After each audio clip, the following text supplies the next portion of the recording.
Eh bien, bonjour à toutes, bonjour à tous et bon anniversaire à vous. Figurez-vous qu'aujourd'hui, ça fait 2 ans que la chaîne Chris Autodidacte existe. Ça fait 6 mois que je suis monétisé, donc je me suis dit, c'est peut-être l'occasion de faire un petit bilan. Qu'en pensez-vous?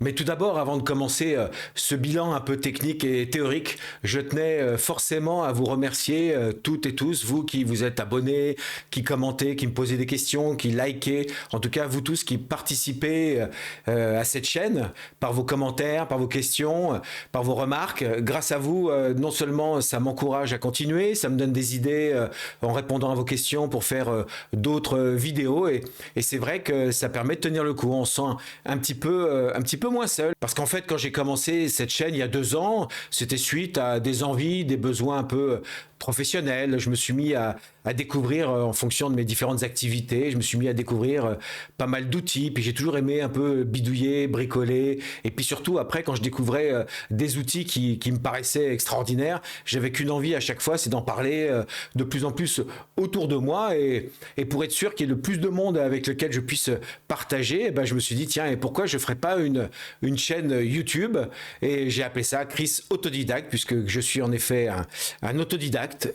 J'ai appris plein de choses moi-même. J'adore découvrir plein de choses, expérimenter plein de choses, réfléchir à plein de choses moi-même. Vous avez remarqué qu'il y a parfois j'aborde plein de logiciels ou plein de sujets différents sur cette chaîne, donc ça correspond bien à mes envies et en fait en même temps aussi à ce qui se présente, quoi. Dès que j'ai un besoin particulier, une envie, une idée ou j'entends parler de quelque chose, j'aime bien un petit peu creuser le sujet et si je trouve que ça en vaut la peine, aussitôt j'aime bien après en partager avec mes proches et avec vous aussi, vous maintenant qui faites aussi partie de mes proches, parce qu'on a quand même l'occasion d'échanger ensemble assez régulièrement sur cette chaîne, via mon site internet, ou même parfois certains parmi vous m'envoient un email directement, et donc avec plaisir, j'adore comme ça échanger avec vous, essayer de répondre à vos problèmes, à vos questions, et de trouver parfois ensemble des solutions, si tant est qu'elles existent. Alors bien sûr, par ma grande expérience de 2 années d'existence sur YouTube, j'ai tiré déjà quelques conclusions, j'ai remarqué déjà certaines choses par rapport à ce que j'ai vécu moi-même et bien sûr par rapport à ce que j'entends aussi autour de moi par rapport aux autres YouTubeurs ou streamers qui parlent aussi beaucoup du sujet. Et je me rends bien compte que malgré tout, pour démarrer une chaîne YouTube et pour animer, pour faire vivre une chaîne YouTube, il faut quand même quelques éléments, quelques prérequis indispensables. De la passion au départ, l'envie de partager. Il faut aimer des choses, avoir envie d'en parler. Un sujet, bien sûr, ou même plusieurs sujets, ou en tout cas un thème porteur, quelque chose qui nous plaît et qui peut plaire aux autres. Et donc forcément, un public, il faut les autres, il vous faut vous. Et derrière tout ça, au bout de tout ça, le cinquième point fondamental, c'est de la patience. Parce qu'en effet, une chaîne YouTube ne se fabrique pas en quelques jours, en quelques mois et même parfois même pas en quelques années. D'ailleurs, démonstration. Si vous regardez cette image, en fait, là j'ai sorti mes statistiques dans YouTube, je les ai sorties ce matin.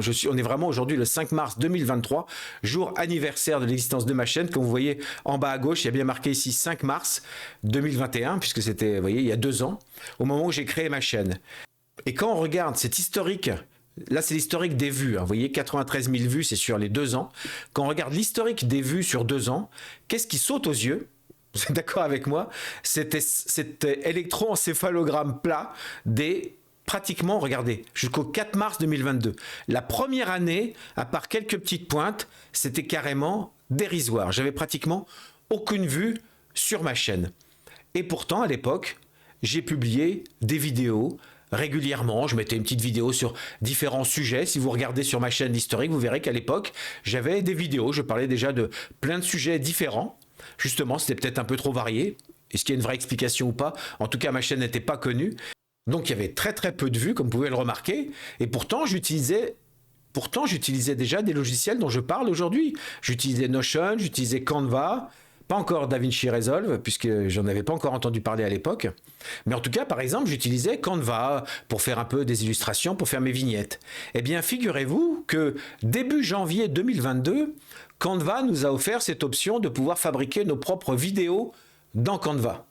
Ah, j'ai trouvé ça génial. Moi, j'utilisais des logiciels de montage vidéo sur PC qui étaient plus ou moins faciles à utiliser. Et je me suis dit, tiens, c'est génial cette possibilité de pouvoir faire ces vidéos directement dans Canva en 3 coups de ciseaux. Donc, je me suis dit, tiens, je vais faire une vidéo. Et cette vidéo a été publiée le 15 janvier 2022. Donc, c'est pas flagrant, mais c'est par là, ici, que cette vidéo a été publiée. Et en fait, suite à cette vidéo, j'ai commencé à avoir quelques commentaires et quelques abonnés. D'un seul coup, il y a des gens qui se sont mis à aimer cette vidéo, puisque c'était un sujet d'actualité, il y avait un public qui était intéressé. D'un seul coup, elle a accroché cette vidéo. Et d'un seul coup, il y a eu des commentaires, merci pour cette vidéo. Et d'un seul coup, il y a eu des gens qui ont commencé à s'abonner. Eh bien, figurez-vous qu'à partir de ce moment-là, petit à petit, tous les jours, j'ai commencé à avoir 1, 2, 3, parfois 4 ou 5 abonnés par jour. Et d'un seul coup, très rarement, 0 abonné, même parfois -1, ça arrive toujours, mais très rarement, j'avais aucun abonné. J'avais 1 ou 2 abonnés minimum tous les jours. Eh ben, je peux vous dire que ça fait bizarre. D'un seul coup, on sent qu'il y a quelque chose qui commence à prendre. D'un seul coup, il y a une réaction qui se passe. Ça commence un tout petit peu à bouger. Et c'est vrai que comme cette vidéo a commencé à plaire, ben, j'ai continué à faire d'autres vidéos sur Canva. Et entre les commentaires, parce que ça a une vraie incidence, quand vous faites un commentaire positif à un YouTuber, c'est évident que YouTube le prend en compte pour après diffuser encore plus les vidéos du YouTuber. C'est une évidence, c'est flagrant, moi je l'ai remarqué. Donc, entre les commentaires positifs, les gens qui sont abonnés, eh ben, d'un seul coup, vous voyez, ça s'est mis à grimper. Et février, ça a commencé à grimper, et au mois de mars, et regardez comment ça se met à grimper. Ça a redescendu un petit peu, mais depuis, ça n'a pratiquement pas cessé de grimper jusqu'à aujourd'hui. Donc il a vraiment fallu que d'un seul coup, il y ait une vidéo qui touche un peu l'actualité, un public, et qui surtout commence à provoquer des réactions. Donc ça, j'en ai parlé déjà dans d'autres vidéos, mais c'est très très important lorsque vous réagissez dans des vidéos YouTube, c'est un vrai impact sur le YouTuber, donc n'hésitez pas à liker, à commenter, mais je pense que les likes et les commentaires sont même encore mieux que le fait de s'abonner, mais tout ça joue un rôle de toute façon, partager les vidéos, etc. Ça marche pareil hein, sur Instagram et sur Facebook. À partir du moment où vous interagissez avec une vidéo sur YouTube, eh ben vous donnez du crédit à ce YouTuber et vous incitez YouTube à encore plus diffuser sa vidéo. Donc voilà, donc il est évident que les commentaires, toutes les interactions que vous avez, vous en tant que youtubeur, avec vos viewers, avec vos spectateurs, a une vraie incidence sur l'état de santé de votre chaîne et sur la façon dont après elle sera diffusée par YouTube. C'est une évidence. En tout cas, c'est comme ça que moi ça a démarré. Une vidéo sur Canva et d'un seul coup, quelque chose s'est mis à bouger et ne s'est plus arrêté depuis. Aujourd'hui, ce matin, j'étais à 1745 abonnés. Je me rappelle encore quand je fêtais mes 100 premiers abonnés, mes 500, les 1000 premiers abonnés quand j'ai été monétisé. J'en parle juste après. Et là, je suis à 1747. Je suis en train de me dire, d'ici quelques semaines, d'ici quelques mois, je vais avoir les 2000, peut-être plus de 2000. C'est incroyable. Ça se met à grimper. Et au jour d'aujourd'hui, une des vidéos qui est encore number one sur ma chaîne, c'est toujours cette vidéo de janvier 2022 sur créer ces vidéos dans Canva. Donc ça aussi, c'est un enseignement important. Arriver à faire une vidéo ou des vidéos, bien sûr, idéalement, des vidéos qui touchent suffisamment de monde, qui soient suffisamment génériques et porteuses pour que même quelques années plus tard, il puisse encore y avoir un intérêt à les regarder. Comme ça va faire des vidéos qui naturellement attireront toujours des nouveaux spectateurs sur votre chaîne et à partir de là, ils pourront découvrir éventuellement les autres vidéos que vous allez faire. Alors, j'en parlais il y a quelques instants, faisons un petit bilan financier, puisque maintenant je suis monétisé sur YouTube. J'en avais parlé déjà au mois de novembre, je crois, j'avais fait une vidéo au moment où j'avais atteint les 1000 abonnés et les 4000 heures de vues, ce qui sont les deux prérequis pour pouvoir être monétisé sur YouTube. Et donc, depuis le mois de novembre, je suis monétisé. Ça veut dire que lorsque vous regardez mes vidéos sur ma chaîne, ça me rapporte de l'argent à chaque fois que vous regardez les vidéos. Mais alors, combien ça rapporte? Bonne question. Eh bien voilà, soyons tout à fait transparents. Voilà que je viens de faire une copie d'écran ce matin. Voilà une estimation. Alors c'est toujours une estimation puisque je n'ai pas encore été payer, hein. Il faut avoir atteint, je crois, je sais plus si c'était 50, c'est 50 euros, je crois. Il faut toucher d'abord 50 euros avant qu'ils vous fassent votre premier paiement. Ils vont pas vous payer tous les 2 ou 3 euros, hein. Donc, il faut d'abord toucher 50 premiers euros pour pouvoir avoir son premier paiement. Donc, j'ai toujours pas été payé, mais ça ne devrait pas tarder parce que si on fait l'addition, je viens juste là, avec février, de dépasser les 50 euros. Mais regardez un petit peu, voilà, combien potentiellement j'ai gagné depuis le mois de novembre. Vous voyez, 18, 20, 15, 19. Là, au mois de mars, vous voyez, ça vient à peine de commencer, on est déjà à 2,40 €. Mais vous voyez, ça fait quoi? Entre 15 et 20 euros par mois. D'accord? Sachant que, vous voyez, j'ai 1700 abonnés. Si on regarde un peu mes statistiques, donc si je regarde par rapport au nombre de vues, puisque j'ai 1700 abonnés, donc on a dit, mais voyez, par exemple, sur les 28 derniers jours, 11 000 vues. Donc si on fait le calcul, ça fait grosso modo 400 vues par jour. J'ai fait la division. Vous voyez, donc c'est estimé là à 19,76 € pour l'instant. Et vous voyez en bas ici, on voit pas, vous voyez, je fais pas une vidéo toutes les 5 minutes non plus, hein, mais on voit que la courbe ici reste toujours à peu près, vous voyez, on voit ici le niveau des vues, autour des 400 vues en moyenne, quoi. Je tourne à peu près à 400 vues par jour. Donc, je vous laisse faire le calcul. 15-20 euros avec 1700, presque 2000 abonnés, en faisant 400 vues par jour, entre 15 et 20 euros par mois, on est d'accord que c'est pas encore ça qui va me faire gagner ma vie. C'est pas encore ça qui va me faire arrêter de travailler à côté. Donc, le verdict, deuxième bilan qu'on peut tirer de ces 2 ans passés, c'est si vous voulez créer une chaîne sur YouTube uniquement dans le seul but de gagner de l'argent, laissez tomber. Laissez tomber, c'est aussi aléatoire que vous inscrire à The Voice ou à la Nouvelle Star ou à des émissions comme ça où on voit une star apparaître tous les 10 ans, mais globalement, il y a beaucoup plus de personnes qui finissent dans l'anonymat que personnes qui réussissent.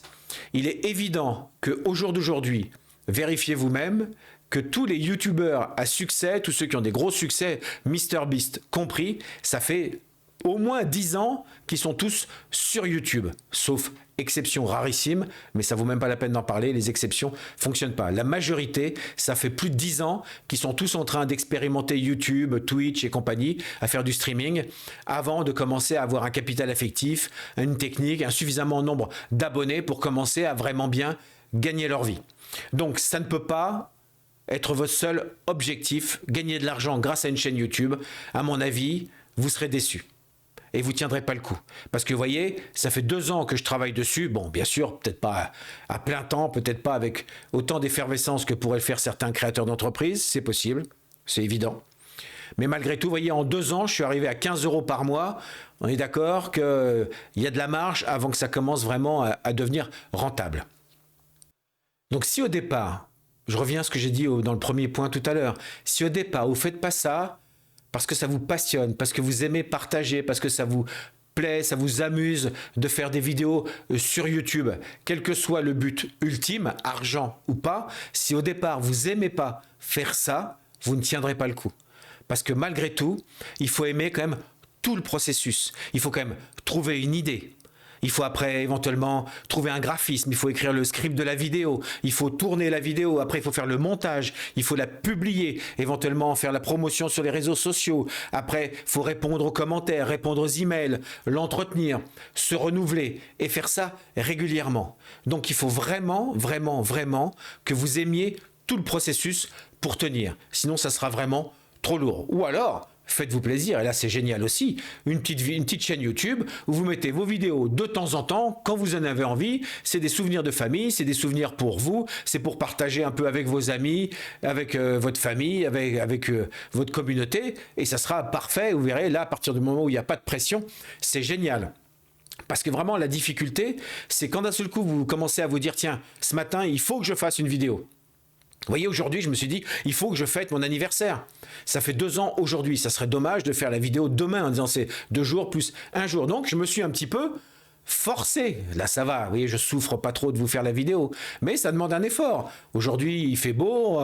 On est dimanche. Je vais faire un petit tour, etc. au soleil. Après, on rentre. Allez, on fait une vidéo. Il faut quand même qu'il y ait un minimum de plaisir. Après, il faudra faire le montage. Il faudra que je la publie, etc. Ça demande à chaque fois quelques heures de travail pour un résultat minime. une vidéo de 10 minutes qui sera vue par une centaine de personnes. Donc voilà, si vous n'avez pas le feu en vous, le feu sacré du plaisir de partager, en tout cas, ça sera vraiment trop dur. Mais malgré tout, si jamais vous avez quand même envie d'avoir une optique rémunération, ce qui n'est pas exclu, et il n'y a rien de mal à ça. Je vous avoue que si dans quelques années, je peux, entre guillemets, avoir un salaire correct avec ma chaîne YouTube, tout en ayant toujours plaisir à le faire, champion du monde, je prends, il n'y a pas de problème. C'est pourquoi pas, ça peut être un métier, c'est pas désagréable comme métier, ça peut être très bien aussi. Mais malgré tout, si vous avez vraiment un projet de business, tous ceux qui font du business sur YouTube le donnent le même conseil. C'est si vous voulez gagner de l'argent avec YouTube, ayez un business à côté. Vendez des formations, des logiciels, des sessions de coaching, ce que vous voulez, mais vous avez quelque chose à vendre à côté. Et YouTube vous sert à attirer, à vous faire connaître, pour attirer vos clients dans votre business. Là, d'accord. Et là, comme ça, en dehors de YouTube, vous serez autonome avec vos clients, vous pourrez construire votre communauté, votre clientèle, mais ça n'empêche pas, et gagner de l'argent comme ça, en ayant juste YouTube qui alimente le flux. Voilà. Mais pas uniquement être basé que sur les revenus de YouTube, parce que vous avez remarqué, si vous faites le calcul, le coût de la pub par rapport à ce que ça rapporte aux YouTubeurs est vraiment dérisoire. Donc voilà mes amis, écoutez, 2 ans quand même, un bilan plutôt positif. C'est vrai que j'ai encore plein d'idées, j'ai encore plaisir à faire des vidéos. Vous avez vu que j'aime bien, il y a quand même 3 logiciels principaux qui ressortent sur ma chaîne. On a Canva, on a Notion et on a DaVinci Resolve qui est un logiciel de montage vidéo que j'adore. Eh bien c'est vrai que autour de tous ces logiciels et d'autres, parce que bien sûr je découvre encore plein d'autres logiciels à côté, j'ai encore des idées, j'ai des envies que je vais essayer de développer dans les prochaines semaines, dans les prochaines vidéos. J'aimerais un peu développer un peu une newsletter pour pouvoir communiquer avec vous via email, vous tenir au courant un petit peu des nouveautés. Je vais faire sûrement un espèce de journal télévisé des news technologiques où je pourrais comme ça aborder des nouvelles de différents logiciels plutôt que de faire une vidéo sur Canva, une vidéo sur Notion, une vidéo sur machin, faire juste un journal et vous parler de 3 actus, une actu Notion, une actu Canva, une actu DaVinci Resolve, ce qui pourra vous permettre peut-être parfois de découvrir des logiciels que vous ne connaissiez pas et comme ça, parmi les autres news qui vous intéressent, vous allez découvrir des choses qui vous donneront peut-être envie d'utiliser d'autres logiciels. Et donc ça sera une autre formule, pourquoi pas, j'ai envie d'essayer comme ça plusieurs formules. J'ai envie aussi de reprendre une périodicité dans des lives. Ça fait longtemps que je le dis, ça fait des mois. J'arrive pas à me caler. C'est vrai que j'ai déménagé il y a peu de temps. On a changé de région, on a changé d'activité professionnelle. Il y a pas mal de trucs qui sont chamboulés. Mais là maintenant, c'est plus une excuse. Là, on est déjà début mars. Donc là, ça commence. Normalement, tout s'est mis à peu près en place. Donc je devrais pouvoir commencer maintenant à définir des choses des rendez-vous un peu plus périodiques. Et c'est vrai que je garde cette idée de faire des lives pour pouvoir échanger, comme son nom l'indique, en direct avec vous, qu'on puisse comme ça parler de différentes problématiques. Vous avez un problème dans un logiciel, eh bien, pourquoi est-ce qu'on ne regarderait pas ensemble le problème pour essayer de le résoudre ensemble? Et en plus, comme ça sera en direct et ça restera sur YouTube, ça permettra de servir aussi à d'autres. Donc voilà, j'ai encore plein de projets comme ça. N'hésitez pas, comme d'habitude, à me mettre en commentaire vos impressions, vos questions, vos idées. Comme d'habitude, ça fait toujours plaisir et ça stimule et ça motive. Et une fois de plus, et encore pour 2023 minimum, en attendant d'avoir le plaisir d'échanger avec vous, je vous souhaite le meilleur et je vous dis à très bientôt.